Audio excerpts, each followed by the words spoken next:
Buenas noches. El pasado 12 de octubre se celebró el Día Internacional de los Cuidados Paliativos.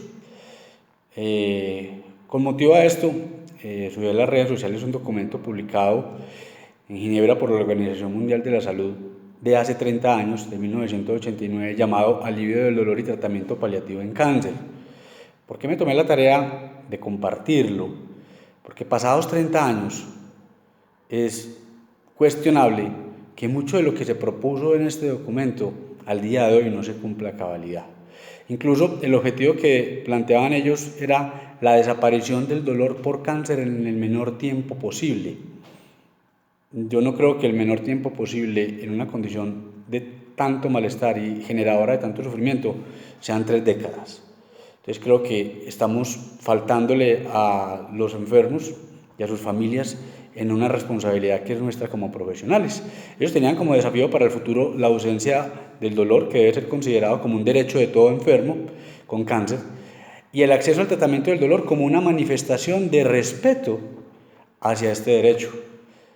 Si nos decimos cuántos pacientes de los que vemos día a día consultan por dolor y cuántos de esos realmente se controla el dolor, nos damos cuenta que no son muchos y que no son la mayoría. Por ende, si entendemos esto como una forma de respeto, lamentablemente estamos irrespetando a muchos pacientes desde nuestra formación como profesionales en la salud.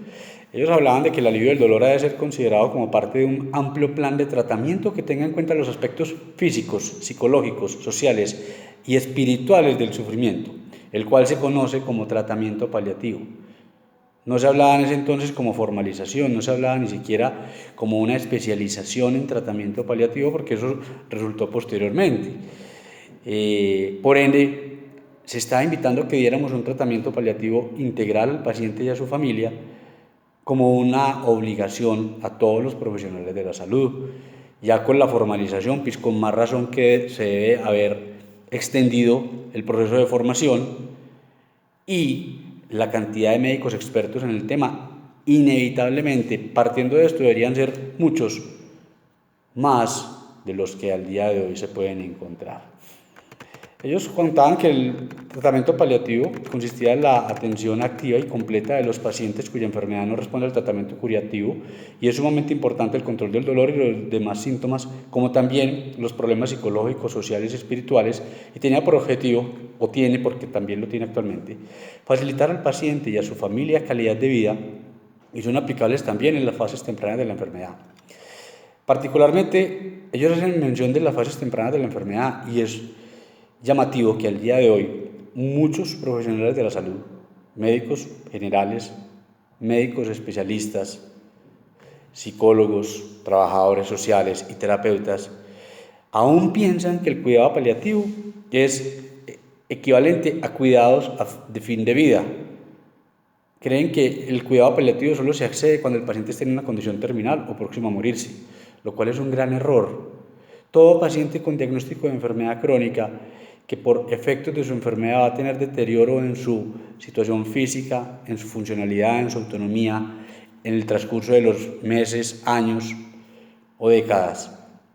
Estamos en el deber de ofrecerle un acompañamiento y abordaje para asegurar que estos síntomas generen el menor impacto en su condición y tengan la mayor calidad de vida posible, mientras la enfermedad inevitablemente se va a deteriorar hasta conducirlos a un mayor deterioro físico, clínico, funcional y una mayor postración o tendencia a la postración hasta que los conduzca a la muerte. Por ende, no solo estamos hablando de pacientes con cáncer, se está hablando de pacientes con enfermedades cardíacas, pulmonares, renales, del hígado, neurológicas, que muchas de ellas no son curables, que son progresivas, irreversibles y que van a tener a lo largo de su evolución un impacto sobre la calidad de vida.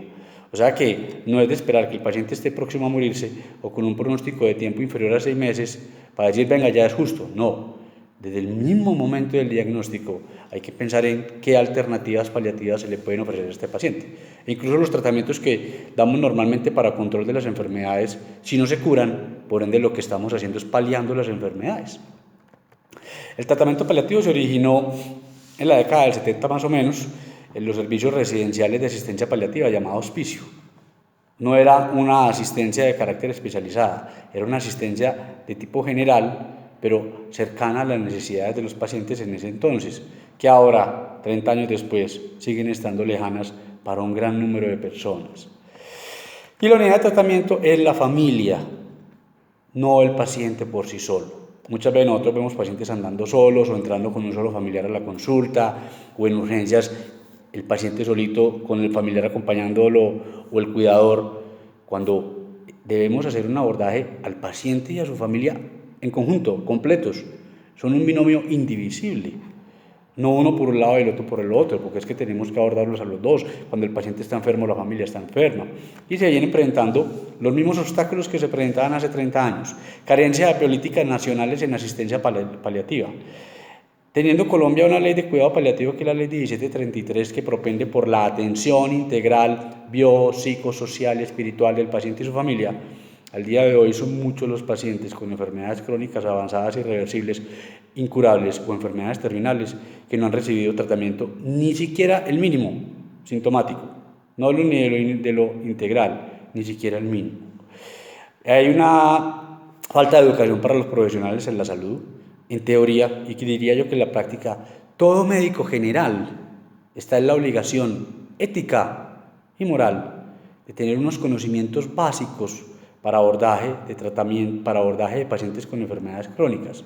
¿Por qué? Porque es que la mayoría de los pacientes que nosotros vemos en la consulta, desde la medicina general, tienen enfermedades crónicas que requieren tratamiento y que va a ser muy difícil que todos alcancen a llegar a una consulta de especialista en cuidado paliativo, porque la oportunidad es muy baja y porque la oferta de esta especialidad no alcanza a dar a la demanda tan alta que hay de enfermedades crónicas. Por ende, nuestra obligación es tener una formación y que haya un gran número de médicos expertos en tratamiento paliativo y en cuidado paliativo por si llega el momento. Y me han saboteado por el corte de luz, pero si llega a presentarse la necesidad de que los podamos atender. Las unidades de cuidado paliativo normalmente dependen, o en Colombia, de las unidades oncológicas. Y estas normalmente hacen parte de los hospitales de alta complejidad, o lo que llamamos nosotros un tercer nivel.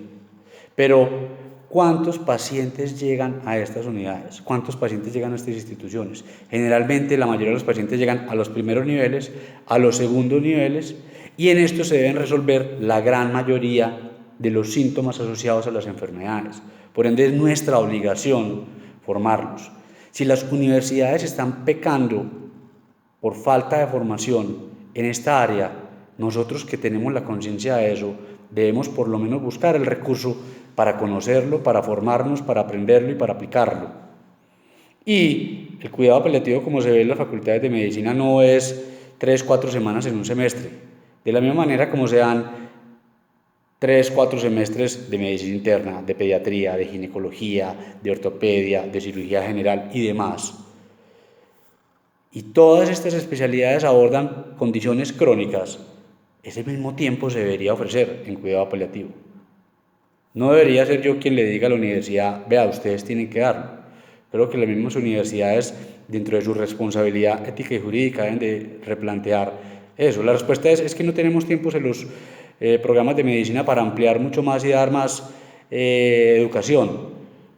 Pero esa respuesta tan absurda es la que hace responsable a que el sistema de salud no le esté dando a los pacientes lo que requieren, ni se le esté dando el acompañamiento ni el tratamiento paliativo, como se debería hacer y como es el ideal y como sucede en algunos países industrializados que nosotros en proceso de desarrollo no hemos logrado. Entonces creo que es un momento que hagamos un alto en el camino, las instituciones de salud, las instituciones educativas que forman a profesionales de la salud y el mismo Estado, para replantear cómo estamos haciendo la medicina y qué le estamos dando al paciente. Máxime que hay un documento que hace 30 años salió y que lo solicitó y que lamentablemente al día de hoy mucho no se está cumpliendo. Y que tenemos las posibilidades de lograrlo, sí, pero que depende de nosotros, porque la restricción de los medicamentos es mucha, la posibilidad de que los pacientes puedan disponer de estos es muy baja, no hay una disponibilidad de 24 horas de atención en cuidado paliativo a los pacientes, no hay una disponibilidad de medicamentos 24 horas para los pacientes. Entonces creo que este video es una nueva invitación a que releamos este documento y saquemos conclusiones de cómo estamos haciendo el tratamiento paliativo actualmente en nuestro país y cuáles son las necesidades y cuál es nuestro compromiso individual con esa otra persona que está sufriendo. Muchas gracias y feliz noche.